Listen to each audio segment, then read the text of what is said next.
Hello everyone, my name is Richard Watson and this is Anglais the Easy Way. And today I'd like to fix one thing. I would like to master his, her, and its. So, in English, possessives are like GPS coordinates. They tell us exactly who's in charge. And today we're going to try to fix a couple of the most common glitches or problems by swapping his and her and trying to incorporate its as well. So the quick rule, it's gender versus unit. I know that seems crazy, but his is for a man. John finished his report. Her is for a woman. Sarah finished her report.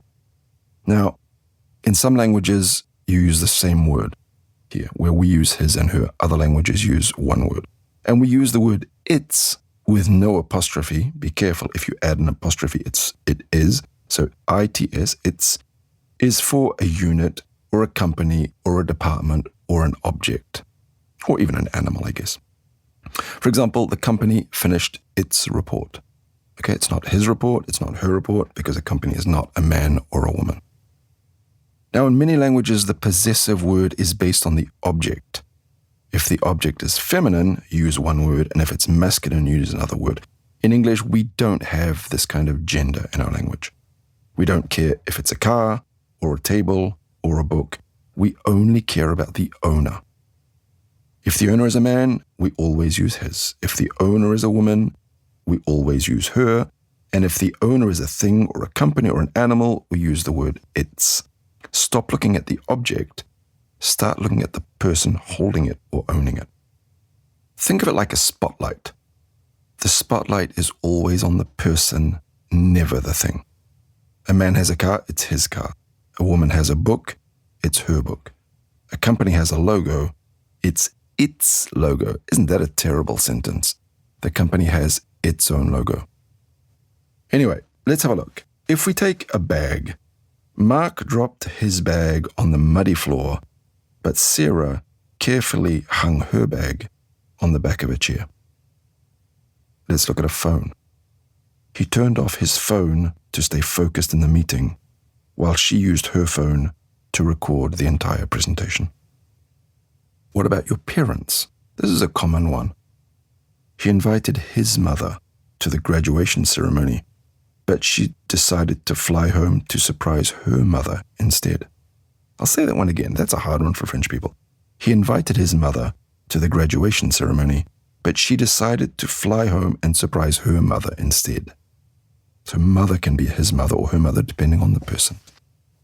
Let's look at success. He celebrated his promotion with a quiet dinner while she posted a photo of her new office on social media. He realized he had left his keys inside the locked car just as she found her key hidden at the bottom of a messy purse. And one more, he prefers to drink his coffee black and bitter, but she always puts way too much milk in her coffee. So the object is not important for us. Again, if you want to practice this, just practice switching the pronouns. An umbrella. I see two umbrellas on the floor. The black one is his. The red one is hers. Right? It's her umbrella, so it's hers. He didn't want to admit his mistake, so you could say he didn't want to admit the mistake was his, but she stepped up and said the responsibility was hers. He thought he was using my computer, but actually it was his, and I'm currently using hers. See, this seems so confusing for some French people, but for English, this is a normal kind of sentence. The decision to stay in the city was his, because it was his decision, but the decision to move to the countryside was entirely hers, because it was her decision. He was disappointed with the test score, thinking it was his, but he was relieved to find out that the grade was actually hers. If you want to practice it's not one that is so easy, especially for French speakers, but if the owner is not a human, we use its. Don't call it him or her. The city of London is famous for its history. The personality of the city is truly its own. The dog was so happy it almost broke its tail, wagging it so much, while the cat just sat there cleaning its paws. My old smartphone is dying. Its battery only lasts an hour, and its screen is completely cracked. Its is not a difficult one to use. If it's not a person and if it's a singular, it's its. Just one complicated thing here that doesn't work in other languages is, for example, when you talk about a team, you have two choices. If you see the team as a unit, we use its. My team is the best, singular. It just changed its plan. But if you're talking about the people in the team, not the team, then you can use the plural forms. My team are unhappy with the decision. My team are, not my team is. Just a little piece of advice to businessmen out there. When you're doing a professional presentation, you're generally going to use the team as a singular.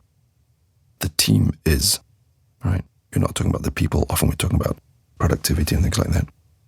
Here's a thing you can do for yourself to practice this. You can just switch backwards and forwards. Try this. That hat belongs to him. It's his. That idea belongs to her. It's hers. The bird is in a nest. It's its nest. That's a horrible sentence, I know. It's its nest, but that's what you do. It's the bird's nest. I would never say it. English people would avoid its, but it works grammatically. The victory belongs to her. It's hers. The car belongs to him. It's his. Okay?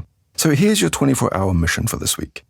Walk through your day and identify the owners, not the objects. In your head, point at things. Well, in real life you can point if you want, but especially in your head, point at things. His laptop. That's hers. Its leg. Break your habit of your native language by looking only at the owner. Anyway, that's enough for this week. Have fun with that if you possibly can, and I'll catch you next week. Don't forget to subscribe.